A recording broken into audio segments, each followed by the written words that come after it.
अस्सलाम वालेकुम गाइस, क्या हाल चाल है? ठीक हो गाइस? ये है अब्दुल्ला, ये ना हमारे कारी साहब का बेटा है।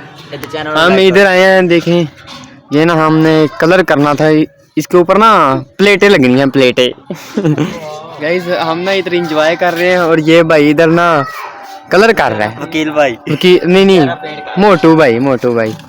और ये जो है ये मोटू का कज़न है, ये इसका नाम है शेर अली। ये ना देखे इसकी हेल्प कर रहा है और ये हमारे मोटू भाई हैं जो कलर कर रहे हैं। मोटर भाई को इंटरव्यू लेना मोटर भाई मोटू भाई ਤੁਸੀਂ ਆਦਾ ਨਾਮ ਦੱਸੋ ਸਿੱਧਾ। ਹਾਂਜੀ ਭਾਜੀ, अस्सलाम वालेकुम ਭਾਜੀ। ਦੱਸੋ ਜੀ ਦੱਸੋ। ਵੀਰ ਜੀ ਮੇਰਾ ਨਾਮ ਸਿੱਧਾ ਹੈਗਾ ਵਕੀਲ ਪੱਟੀ। ਅੱਛਾ ਜੀ, ਹਰ ਤਰ੍ਹਾਂ ਦਾ ਰੰਗ ਕਰ ਲੈਂਦੇ ਵੀਰੇ, ਜਿਵੇਂ ਤੁਸੀਂ ਚਾਹੋ। भाई मेरे कपड़े नहीं लपेटने। ਵੀਰੇ ਤੁਸੀਂ ਆ ਉੱਤੇ ਹੱਥ ਵੀ ਲਪੇਟਣਾ, ਤੁਹਾਡਾ ਵੀ ਭਰਾ ਕਰਨਾ ਫਿਰ। अच्छा ਅੱਗੇ भाई ਅੱਗੇ ਬੋਲੋ।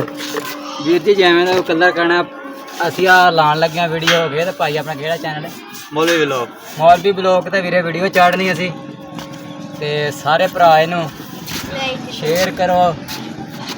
ਆ ਮੇਰਾ ਵੀ ਸਿੱਧਾ ਰਹਿ ਗਿਆ ਥੋੜਾ। ਐਸ ਬੰਦੇ ਦਾ ਹੀ ਚੈਨਲ ਹੈ, ਲਾਈਕ ਕਰੋ, ਸਬਸਕ੍ਰਾਈਬ ਲਾਈਕ ਕਰਨਾ ਹੈ, ਸਬਸਕ੍ਰਾਈਬ ਬਾਅਦ ਚ ਕਰਨਾ ਹੈ। ਇੱਕ ਵਾਰ ਪੂਰੀ ਗੱਲ ਸੁਣ ਲਓ।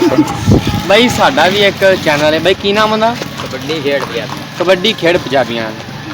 ਇਹ ਭਾਈ ਇਹ ਅਸੀਂ ਥੱਲੇ ਲਿੰਕ ਲਾ ਦਾਂਗੇ, ਤੁਸੀਂ ਜਾ ਕੇ ਇਹਨੂੰ ਵੀ ਸਬਸਕ੍ਰਾਈਬ ਕਰਨਾ ਹੈ ਤੇ ਫੋਲੋ ਕੀ ਆਂਦੇ ਘੰਟੀ ਘੁੰਟੀ ਵੀ ਮਾਰਨੀ ਹੈ। ਮਟੇ ਕੀ ਕਰਨਾ ਹੈ? ਸਰਪ੍ਰਾਈਜ਼ ਕੀ ਕਰਨਾ ਹੈ? ਸਰਪ੍ਰਾਈਜ਼।